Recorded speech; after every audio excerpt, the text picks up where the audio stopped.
Hey everyone! Today we're going to be reading one of my favorite books, Curious George. This story was written by H.A. Ray. This is George. He lived in Africa. He was very happy, but he had one fault. He was too curious. One day, George saw a man. He had on a large yellow straw hat. The man saw George too. What a nice little monkey, he thought. I would like to take him home with me. The man put his hat on the ground, and of course, George was curious. He came down from the tree to look at the large yellow hat.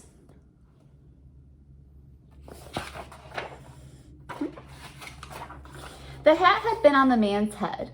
George thought it would be nice to have it on his own head. He picked it up and put it on. The hat covered George's head. He couldn't see. The man picked him up quickly and popped him into a bag. George was caught.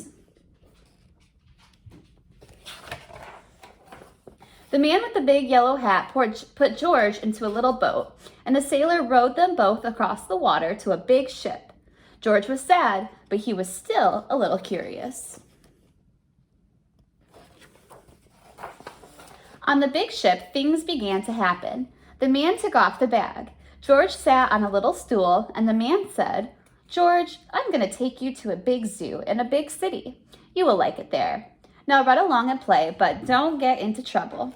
George promised to be good, but it is easy for little monkeys to forget. On the deck, he found some seagulls. He wondered how they could fly.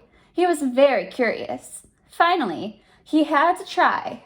It looked easy, but oh, what happened? First this, and then this. Where is George? The sailors looked and looked.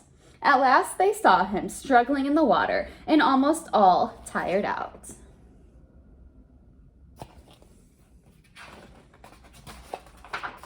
"Man overboard!" the sailors cried as they threw him a life belt. George caught it and held on. At last, he was safe on board.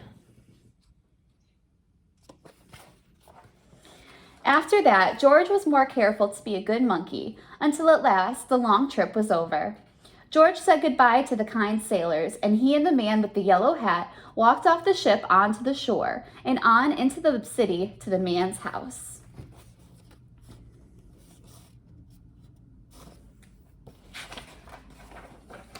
After a good meal and a good pipe, George felt very tired. He crawled into bed and fell asleep at once. The next morning, the man telephoned the zoo. George watched him. He was fascinated. Then the man went away. George was curious. He wanted to telephone too. 1, 2, 3, 4, 5, 6, 7. What fun.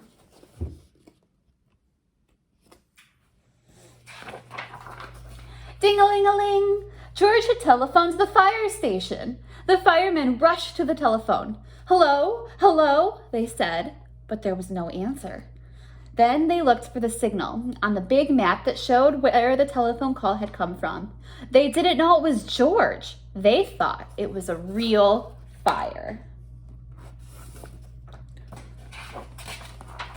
"Hurry, hurry, hurry!" The firemen jumped onto the fire engines and onto the hook and ladders.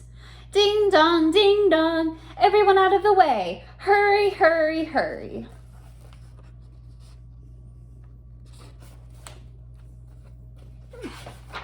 The firemen rushed into the house. They opened the door. No fire, only a naughty little monkey.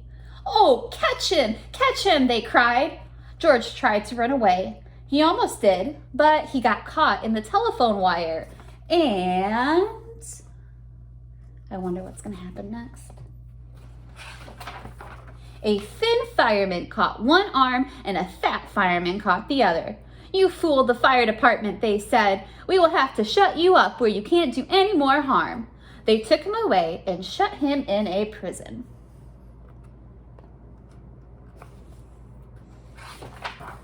George wanted to get out. He climbed up to the window to try the bars. Just then the watchman came in. He got on the wooden bed to catch George, but the watchman was too big and heavy. The bed tipped up and the watchman fell over. And quick as lightning, George ran out through the open door.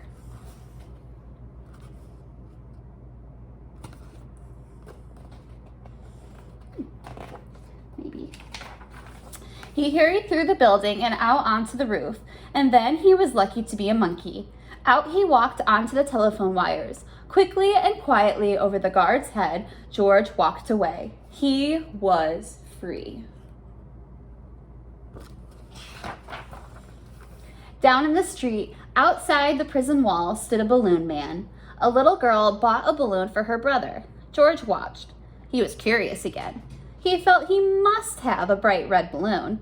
He reached over and tried to help himself, but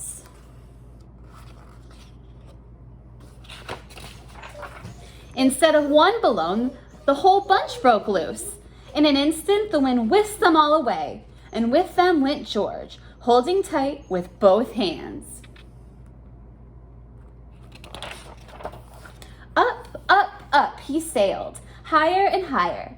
The houses looked like toy houses and the people like dolls.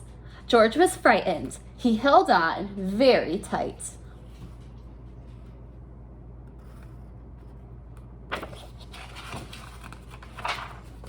At first, the wind blew in great gusts. Then it quieted. Finally, it stopped blowing altogether. George was very tired. Down, down he went, bump onto the top of the traffic light. Everyone was surprised. The traffic got all mixed up. George didn't know what to do, and then he heard someone call, "George!" He looked down and saw his friend, the man with the big yellow hat.